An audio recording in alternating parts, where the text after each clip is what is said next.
प्रेरणा स्रोत बनी। उन्होंने एक मां की तरह गरीब और बीमार लोगों की सेवा में अपना सारा जीवन व्यतीत किया। अपने सेवा कार्यों से वो जल्द ही गरीबों के बीच में एक मसीहा बनकर उभरी। मदर टेरेसा का मानना था कि जो जीवन दूसरों के लिए नहीं जिया जाए वो जीवन नहीं हो सकता है। दया और प्रेम भले ही छोटे शब्द होते हैं, लेकिन वास्तव में इनकी अनुगूंज अनंत होती है। उनका कहना था कि मानवता एक ऐसा गुण है जो मानव को तो सफल बनाता ही है, साथ ही मानव के साथ साथ सारी सृष्टि का कल्याण करता है।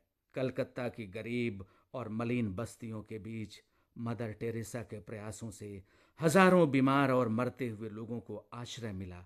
हजारों बच्चों को उनके पालक माता पिता भी मिले। मदर टेरेसा एक सच्ची सेवक थी।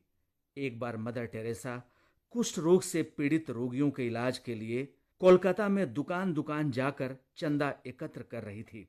इसी सिलसिले में वे एक अमीर व्यापारी की दुकान पर पहुंची, जो अपनी दुकान पर बैठे बैठे पान चबा रहा था।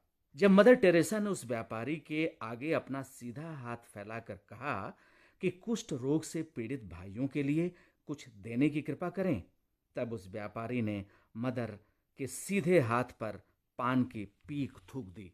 इस पर मदर टेरेसा बिल्कुल भी विचलित नहीं हुई और उन्होंने तुरंत अपना सीधा हाथ पीछे करते हुए कहा, यह तो मेरे लिए हो गया। और फिर अपना बायां हाथ आगे फैलाते हुए अत्यंत प्यार से बोली, अब कृपा कर मेरे कुष्ठ रोगी भाइयों के लिए कुछ देने का कष्ट करें। उस व्यापारी ने सोचा भी नहीं था कि किसी के हाथ पर थूकने के बाद भी वह बिल्कुल विचलित और क्रोधित नहीं होगा और उल्टा अपना प्यार प्रदर्शित करेगा।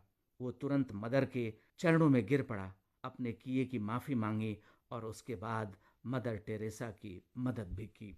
7 अक्टूबर 1950 को मदर टेरेसा को अपना खुद का संगठन द मिशनरीज ऑफ चैरिटी शुरू करने की अनुमति मिली, जिसका मुख्य कार्य उन लोगों से प्यार करना और उनकी देखभाल करना था जिनकी देखभाल करने के लिए कोई तैयार नहीं था। यह संस्था खास तौर पर भारत में रहने वाले लोगों के लिए समर्पित थी। संस्था ने अंधे, वृद्ध और विकलांग लोगों की सेवा के लिए कई केंद्र खोले। आज इस संगठन में कई देशों में बहनों और भाइयों की सक्रिय और चिंतनशील शाखाएं शामिल हैं। 1963 में बहनों की चिंतनशील शाखा और भाइयों की सक्रिय शाखा दोनों की स्थापना की गई थी। मिशनरी सोसाइटी पूरी दुनिया में फैली हुई है।